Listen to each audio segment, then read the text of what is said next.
susunod na programa ay rated PG. Patnubay at gabay ng magulang ay kailangan sa mga batang manonood.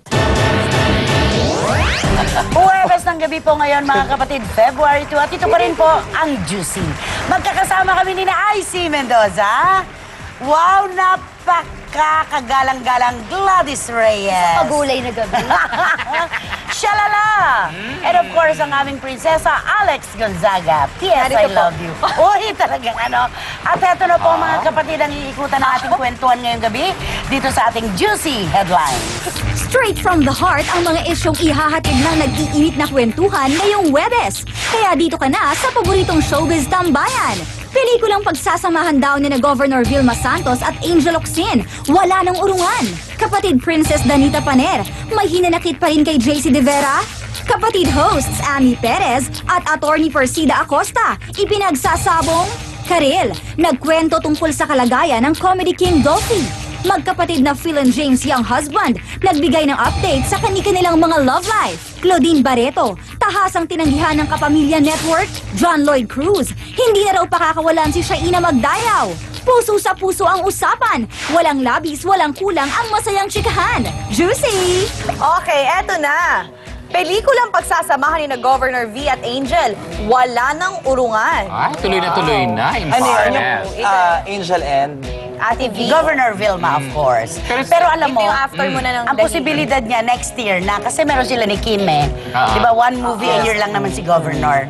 Na kapag ka naman gumawa ng pelikula ay talagang pinipilahan. Totoo naman. Pag-enjoy Ito, talaga. mauna yung kay Kim and ang tema nito is horror. Ano yung title nun? The Healing.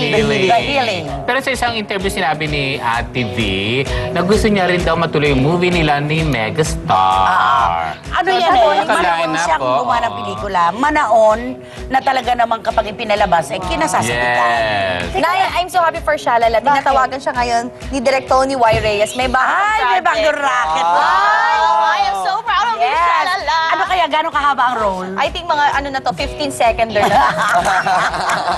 Okay! Eto na po Yes. ngayon mga kapatid ang ating Express Pasabog Top 5. Express Pasabog Top 5. Phil and James Young husband, nagbigay ng update sa kanilang mga love life. Around this time last year nang mag-tweet ang magaling na football player na gusto niyang makadate si Angel Locsin for Valentine's Day.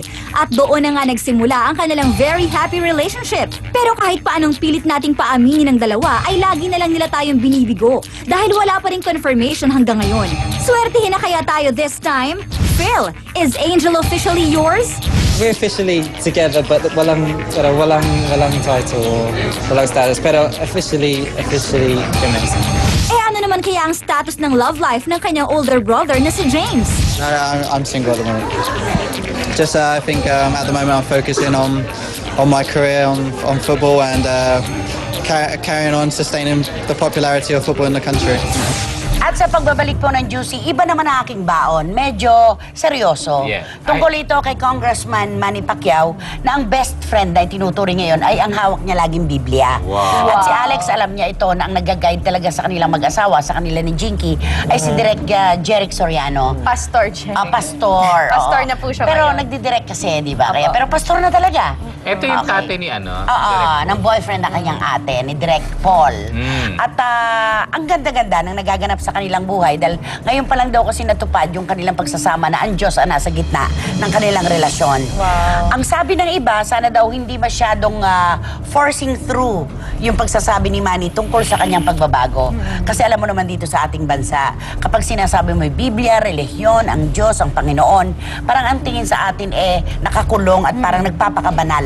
Self-righteous ang Nagbabanal-banal. dating. Self-righteous.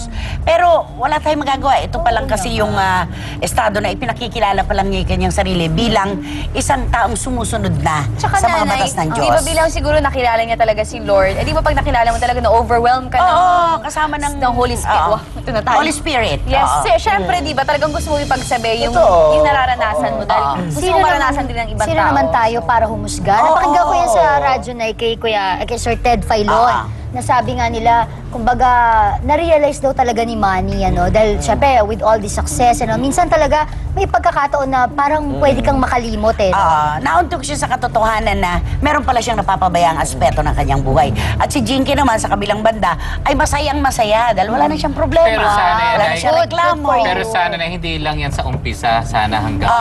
Sana mapanindigan. Magpe-pray natin siya. Correct. Ayan. Pero mahalaga, maganda na ang kanilang Good news relasyon. ito, Nay. Yes. Okay, mga ka-freshes, ito naman ang ating Express Pasabog Top 4. Express Pasabog Top 4. Karil, nagkwento tungkol sa Comedy King. Marami na ang nakakamiss sa hari ng komedya na si Dolphy. Pero according to Karil, ay maayos naman daw ang kalagayan nito na magkita sila noong nakaraang Chinese New Year. He's still in very high spirits and alam mo yon, parang he is one person na talaga namang very positive ang auras. Pero syempre kailangan parang hindi siya masyado magpaka-busy at magpakapagod. Mukhang si Karil ang magiging busy dahil bukod sa pagpopromote ng kanyang album, ay may update din siya tungkol sa Asian series niyang Kitchen Musical. We might have a season 2. It looks like we're going back to Singapore pero wala pang exact plans. At dahil dyan, ito naman ating Star Connections via Twitter, sabi ni Jessie Menjola, sabi niya, Jessie. yes, some of the very things that we hold on to the most are the very things that we need to let go of. Ano kayo pinag-uusapan ni Jessie? Teka, nag-tweet na ng ganyan. Di ba parang pangalawa na lang, Let pangatlo go. na lang yan. Ano ibig Pero- sabihin niya dyan? Siguro meron siyang something na Translate. gusto na kailangan niya pakawalan. Sakripisyo. Isakripisyo. Lalong pinipilit. Lalong Hindi. Mga bagay na gusto, Sige, gusto tapusin mo natin yan. magkaroon. Panindigan mo yan, Alex. Pero kailangan nating isakripisyo para sa katahimikan ng kalooban. So, yung pinakagusto natin minsan, kunwari yung love or kailangan career, natin kailangan natin pakawalan for something more important at Totoo. para Prioridad. sa plano ni God sa atin sa future. Basta masabi ko Alam rin, mo, Jessie Menjola, masyadong ano isa tayo po sa ngayon. may magandang muka sa showbiz. si Sino ang Jessie. kanyang karelasyon? Jessie. Hindi si JM de Guzman, di Hindi ba? ba Wala si na sila Gerald? si... Ay, hindi. Well, ang last natin balita, gusto daw siya pormahan ni Gerald, pero wala pa yatang Wala. forma, Sila lamang yung liligaw. partner ngayon. Yes. Okay. Linawin mo, sinong Gerald dyan? Gerald Anderson. Anderson. Baka Baka may Madrid. mag-claim na naman na Gerald Santos. Ay, Okay, ang dami pa po Ay, namin ano, kwento may- dahil... Ito ang muling hagpit ang chikahang nag-iinit. Todo ang hirit sa... Jessie! Gusto niyo bang makasama sa pinakaabangang miniserye ni David Archuleta? Pumunta at mag-register sa Tanghalang Pasigueño bukas, Biyernes mula alas 2 ng hapon para makakuha ng pass. 600 slots ang ipamimigay kaya see you there mga ka-freshness.